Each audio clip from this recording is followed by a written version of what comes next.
Hello అండి, good morning. Welcome to my channel అత్తమ్మ kitchen. ఈరోజు మనం ఎంతో హెల్తీదండి ఇది బియ్యంతో పిట్టి చేస్తున్నాను. ఇది నేను ఒక గ్లాస్ తోటి ఒక 2.5 గ్లాస్ తీసుకున్నానండి. మీ ఇష్టం ఎంతైనా తీసుకోవచ్చు, మనం ఇంట్లో మనుషులను బట్టి. దానికి నెయ్యి ఇది తగినంత, ఒక చుప్ప కొబ్బరి తీసుకున్నాను, బెల్లం ఇది 2 గంటలు తీసుకున్నా, వేలకులో ఒక 5-6. ఇది ఇష్టం లేని వాళ్ళు, కొంతమంది పిల్లలు తినరండి, దాన్ని బట్టి ఆలోచించేసుకోండి. ఇది వేసుకోవాలనే రూల్ కాదు. తినని పిల్లలు ఉంటే వేసుకోవద్దు, వేసుకుంటే బాగుంటుంది స్మెల్ తినడానికి. ఇది ఇప్పుడు మనం కొంచెం వాటర్ వేసి ఇది ఎక్కువ ముద్దగా కలపకూడదండి. ముద్దగా కలిపితే ఏంటంటే మనకి పొడి ఆడుతుంటే పిల్లలు కూడా తినడానికి ఇష్టపడతారు దీన్ని. ఎక్కువ ముద్దగా లేకుండా కొంచెం ఇది తడిచేలాగా కలుపుకుంటే సరిపోతుంది. లాస్ట్ టైం జొన్న పిట్టి పెట్టాను కదా, అప్పుడు అదైతే మనం నానబెడతాం కాబట్టి దానికి ఎక్కువ వాటర్ పట్టదు, కానీ బియ్యం రవ్వకు మాత్రం కొంచెం వాటర్ పట్టిద్ది. నాన్న ఉండు.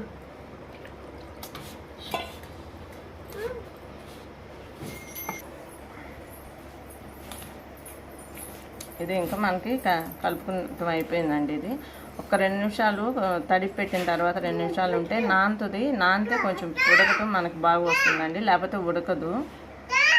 ఒక 2 నిమిషాలు ఆపేసి తర్వాత పెట్టుకుందాం. ఇదిగోండి ఇట్లా వచ్చిందండి. 2 నిమిషాల తర్వాత మనం ఇంకా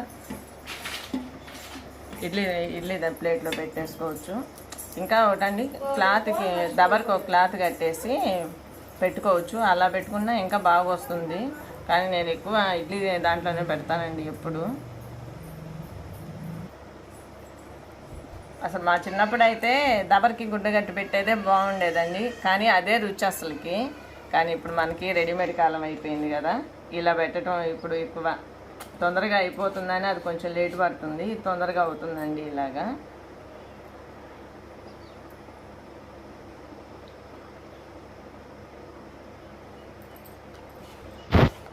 ఓకే అండి, ఇది అయిపోయింది.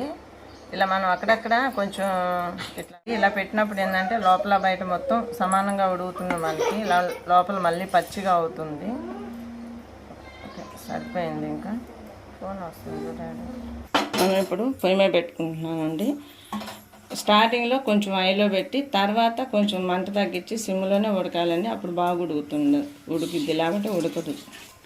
ఒక 5 నిమిషాల పైనే హై ఫ్లేమ్లో ఉంచుకొని తర్వాత సిమ్లో ఉంచుకుంటే మనకి కిందది పైది 2 బాగా ఉడుకుతుంది. ఫస్ట్ అయితే ఒక 5 నిమిషాలు ఎక్కువగానే ఉంచుకోవాలి. ఓకే అండి, ఇప్పుడు ఇది మనకి అయిపోయింది.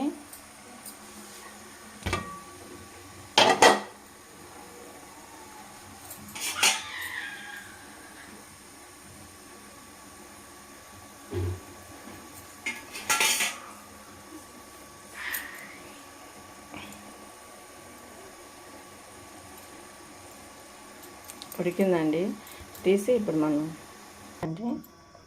మనకి ఇది కొంచెం ఆరితే మనం ఇట్లా కలపాలంటే బాగా వస్తుంది.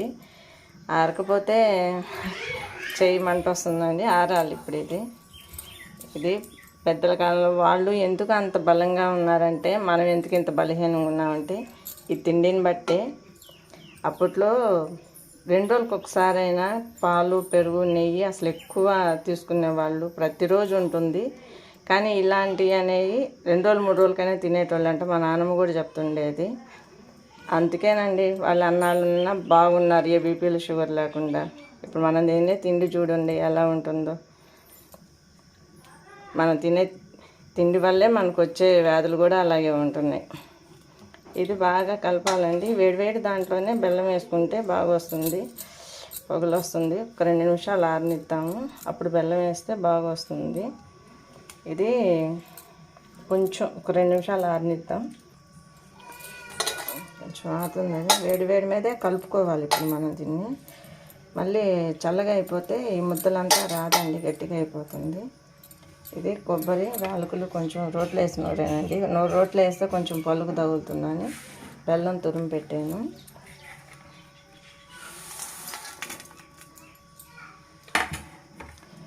వేడి మీద బెల్లం వేస్తే బాగా కరిగిద్ది, అంతా పడుతుంది. ఇంకా మనం ఇలా మ్యాష్ చేసే కొంది పడుతుంది. ఆరిపోతే మళ్ళీ పట్టదండి. ఇది చాలా హెల్తీ తినండి. ఇది మాత్రం మా పిల్లలకి ఎక్కువ చిన్నప్పటి నుంచి అలవాటు చేసి పెట్టున్నాను, బాగా తింటారు. ఇది మనం దేంట్లో ఎప్పుడైనా చేసి పెట్టచ్చు. ఇప్పుడు మా మనవరాలు కూడా ఇదే అడుగుతుంది ఇంటికి వస్తే.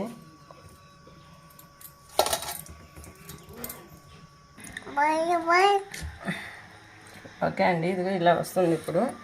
ఇప్పుడు మనం నూనె పెట్టుకున్న వేలకులు కొబ్బరి వేసుకున్నాం,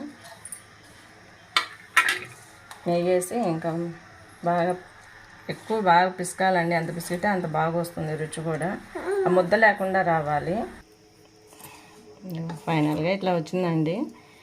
మనం ఎంత గడ్డలుగా ఉందనుకో బాగా కొంచెం నలిపి బెల్లం అది సమానంగా నలుపుకుంటే బాగా వస్తుంది. మనం ఇంకా తగినంత నెయ్యి వేసుకోవాలి. నెయ్యి ఎక్కువే పడుతుందండి. తినేవాళ్ళు అయితే ఎంతైనా వేసుకోవచ్చు. నెయ్యి అంటే ఇష్టం లేని వాళ్ళు కొంచెం తగ్గించి వేసుకోవచ్చు అండి. కానీ ఎంతో హెల్తీగా ఉంటారు ఇది పెడితే పిల్లలకి. తినరు అనుకుంటే స్కూల్ నుంచి వచ్చేళ్ళకి ఎలా ఆకలితో ఉంటారు, చేసి పెట్టి ఇట్లా ముద్ద కింద కానీ ఇచ్చామంటే అది ఒక స్వీట్ అన్ని తినేస్తారండి. ఎవరైనా పిల్లలు చిన్నప్పటి నుంచి అలవాటు చేస్తే పెద్ద అయినా కూడా ఇదే అలవాటు వస్తుంది తినడానికి. పిల్లలకి నెయ్యి ఎంత చేస్తే అంత మంచిది కదండి. చూడండి బాగా వచ్చింది కదా, చాలా హెల్త్కి చాలా మంచిదండి. ఇది జొన్నదైనా ఇలా మనం రాగి పిండితో కూడా చేయొచ్చండి. రాగి పిండితో రేపు చేయాలి. రాగి పిండిది ఇంకా మంచిది. రాగులు మనం నైట్ నానబెట్టుకొని ఉదయాన్నే అది మిక్సీ పట్టుకొని చేసుకుంటే రాగి పిండిది మంచిది, జొన్నది మంచిది.